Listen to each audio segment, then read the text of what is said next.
The mystique of Yasuke, the Black Samurai of Japan, a stranger at the gates of Azuchi. Late in the spring of 1581, a column of Jesuit envoys wound toward Oda Nobunaga's lakeside fortress, its banners snapping in the pollen-laden breeze. Villagers lining the road gasped, not at the gold-stitched vestments or the rumble of European cannon, but at the towering African who walked beside the missionary Alessandro Valignano. He was more than 6 feet tall, broad-shouldered, skin black like ink, according to one startled chronicler. Hours later, the warlord himself demanded an audience. When the foreigner bowed, Nobunaga tried to scrub the color from his arms, convinced the hue was lacquered grime.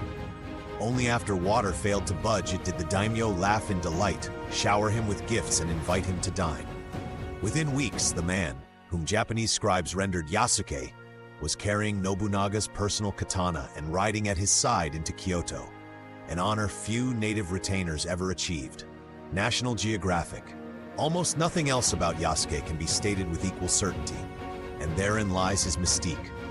Over 4.5 centuries, he has metamorphosed from a marginal footnote in Jesuit letters to a Marvel-esque pop culture icon, a canvas upon which each era paints its longings. Exotic curiosity to 16th century courtiers, heroic avatar to Pan-African dreamers, marketing gold to gaming studios in 2025. But peel back the legend and a more complicated, more human story emerges, one that illuminates the currents binding Africa, Europe, and Japan at the height of the global age of discovery. From the Swahili coast to Goa, a plausible itinerary. Yasuke left no autobiography. Modern scholars reconstruct his path from fragmentary clues scattered across 3 continents. Most agree he began life somewhere on the East African littoral. Mozambique, Ethiopia, or modern South Sudan are the leading contenders, captured in one of the slaving wars that fed Portuguese demand for manpower in India. Alessandro Valignano, the Jesuit visitor for Asia, made a habit of recruiting tall escorts whose exoticism impressed Asian courts. By 1579, Valignano was touring the fledgling Japanese mission, and a Jesuit letter that year mentions a robust Moor in his suite. That man is almost certainly Yasuke. The African's linguistic leap in Japan astonished observers. He conversed in basic Japanese within months. Mission diaries hint he had already mastered Portuguese and perhaps Gujarati during a sojourn in Goa. Jesuits commonly baptize their servants, and some researchers suggest the name Yasuke derives from the biblical Isak or Isak, filtered through Japanese phonetics. Whatever the etymology, the man arrived in Kyoto in March 1581, vaulted in social rank within days, and set foot inside the most volatile court in the archipelago. Nobunaga's curiosity and the birth of a myth. Oda Nobunaga was not sentimental. He was a military visionary who incinerated Buddhist monasteries and embraced European firearms to bend Japan toward unification. Yet he was also a connoisseur of rarities, European clocks, Persian stallions, Oribe ceramics, and Yasuke fit that appetite for the uncanny. Contemporary diarist Ota Juichi records that Nobunaga took great pleasure in the African's strength, staging wrestling matches to test him. Another source claims the warlord gifted Yasuke a residence and a stipend befitting a page. A third insists the newcomer dined at Nobunaga's own table, an intimacy signaling elevation to samurai status. National Geographic. The critical evidence is a note preserved in Jesuit archives, stating that on 14th of May 1581, Yasuke rode in Nobunaga's retinue to inspect Azuchi's newly completed keep, an outing normally reserved for high-ranking retainers. Japanese chronologies report no similar honor for any other foreigner before the Meiji era. Whether by pomp or legal patent of nobility, Yasuke had crossed an invisible threshold from servant to warrior retainer, fire at Honoji, and the vanishing trail. The ascent lasted 15 months. On the 21st of June 1582, Akechi Mitsuhide, one of Nobunaga's own generals, turned traitor and surrounded the warlord at the Honoji temple in Kyoto. Yasuke fought beside his lord in the chaotic Pridon, then escaped to Nijo Castle to defend Nobunaga's heir, Oda Nobunaga. Chronicle writers diverge on what happened next.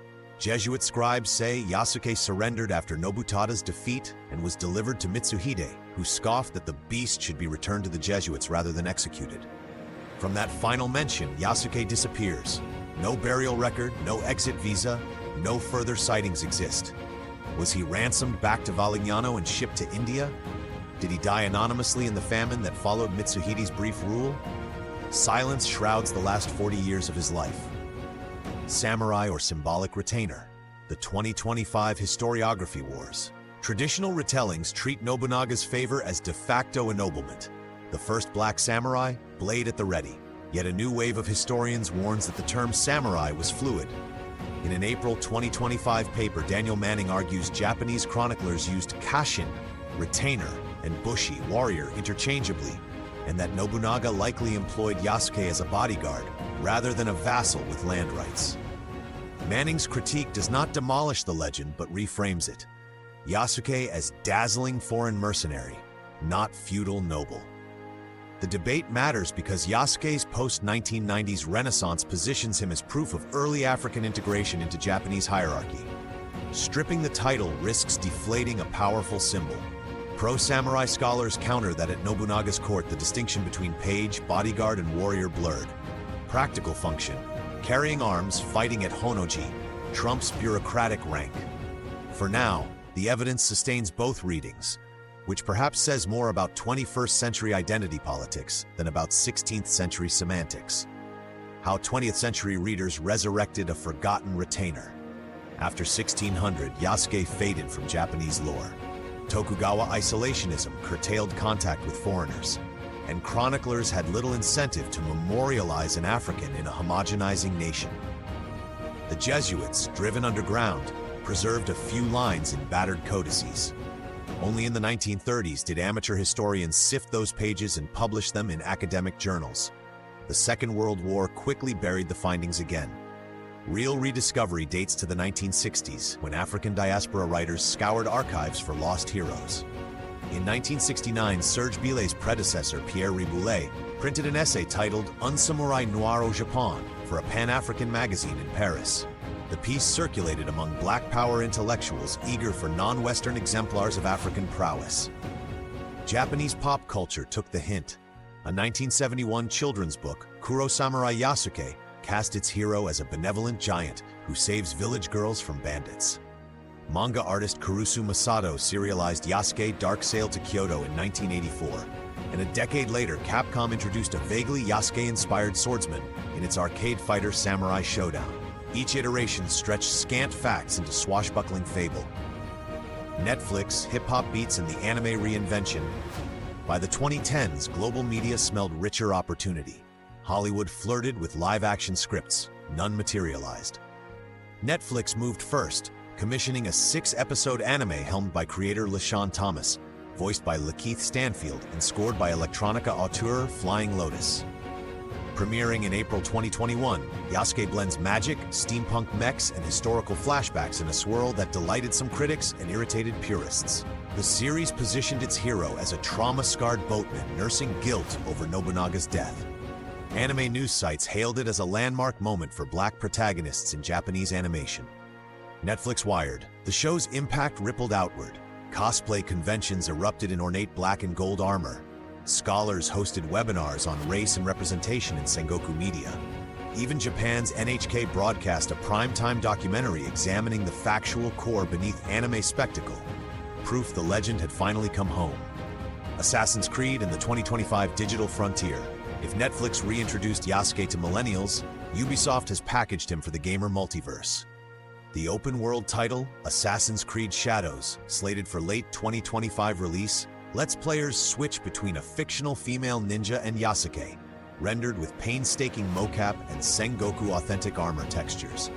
Early trailers show him parrying Ashigaru spears against the backdrop of a burning Honoji, a set piece obviously designed to cash in on the samurai's most cinematic moment. Fans debate whether Ubisoft will hew to existing sources or indulge mythopoetic license. Studio blogs hint at side quests exploring East African trade routes, suggesting a narrative that straddles continents. Ubisoft industry analysts credit the character with broadening Assassin's Creed's demographic reach, both across the African diaspora and within Japan, where foreign protagonists are rare. Ubisoft's investor calls now reference the Yasuke effect when explaining why the franchise can weather delays and still energize pre-orders. Reuters National Geographic's cautious portrait. Amid the hype, sober historians press for nuance. An October 2024 National Geographic cover story titled "The Real Yasuke" walks readers through Jesuit manuscripts and temple ledgers, emphasizing both the marvel and the mundane. Yes, Nobunaga adored exotic imports. Yes, Black Africans traversed Indian Ocean networks. But no, the chronicles never claim Yasuke mastered kenjutsu or commanded troops. The magazine argues his true significance lies in cross-cultural encounter, an African who, for a brief season, sat at the epicenter of Japanese state-making. National Geographic, what Yasuke means in 25. Why does a figure with fewer than 5 confirmed archival appearances magnetize modern imagination? Partly because the gaps invite projection. Afro-diasporic audiences see empowerment. Japanese viewers glimpse an era when their insular archipelago experimented with radical openness.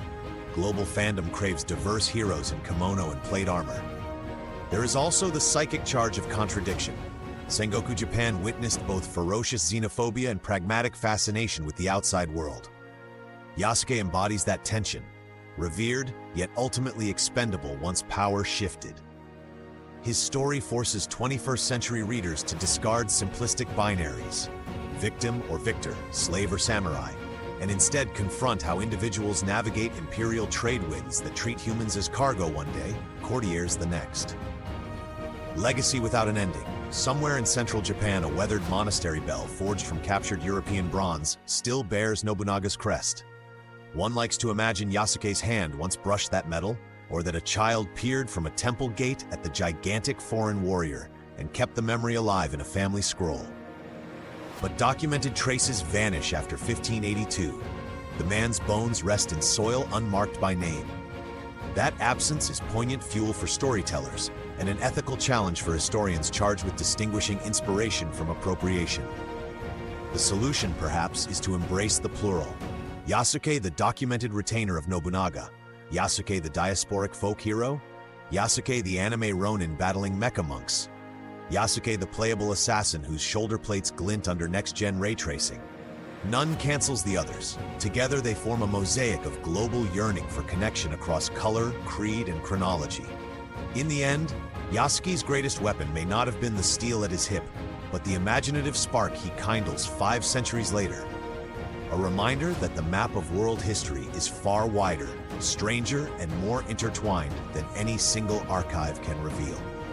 So long as artists keep painting, coders keep scripting, and scholars keep sifting dusty ledgers, the Black Samurai of Japan will stride between fact and fable, a silhouette as tall and compelling as the day he walked through Azuchi's gates.